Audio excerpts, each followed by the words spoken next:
وعد الله لا يخلف الله وعده. وأخبر النبي صلى الله عليه وسلم هذا الدين لا يترك بيت مدر ولا وبر، لا طين وحجر ولا وبر، إلا دخله بعز عزيز أو ذلذل، وأنه سيبلغ ما بلغ الليل والنهار، أي بلد في ليل النهار يصل إليه. وأسلم من كبار الساسة ومن كبار المستشرقين ومن كبار الباحثين ومن كبار الرحالة ومن كبار كذا ومن كبار كذا وأساتذة الجامعات وغيره.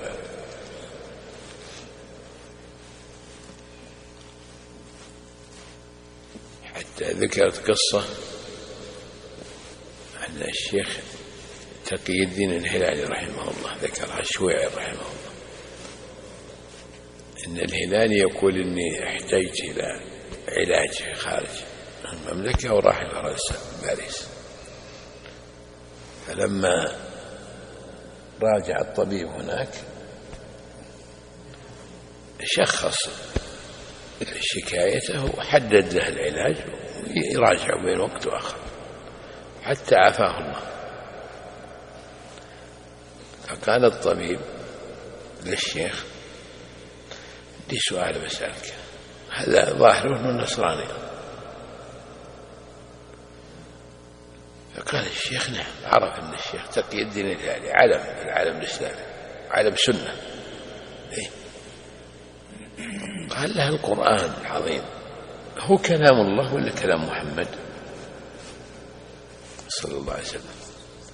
يقول تكلمت بنتر كذا يعني، قلت كلام الله. قال ما الدليل على أنه كلام الله؟ قلت قال الله تعالى وقال الله تعالى وقال الله تعالى، أما يثبت أن القرآن كلام الله. ومن الأحاديث قال لا، أنا تعرفين عقليا يعني.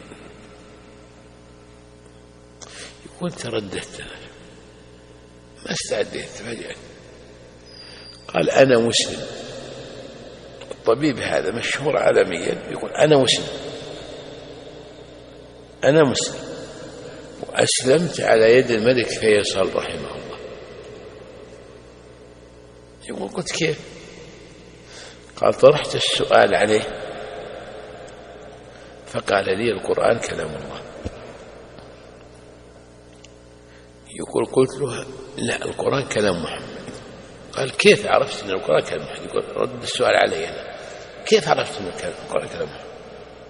يقول إني قرأت يعني بحوث المستشرقين وكذا وكذا وكذا كذا وتوصلت إلى النتيجة.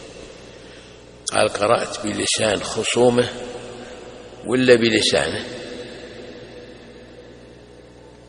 يقول بلسان خصومه. قال لن تهتدي، تعلم العربية وستعرف أنت بنفسك أن القرآن كلام الله.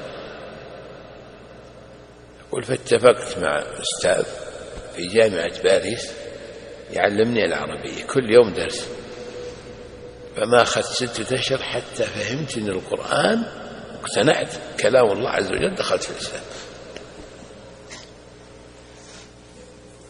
انظر كيف على أي مستوى يدخل في الإسلام، على مستوى الحاكم، مستوى العالم، مستوى التاجر، مستوى المهندس، مستوى العامي، مستوى أهل البيت والشغال والسائق وكذا، كل يوم يدخل.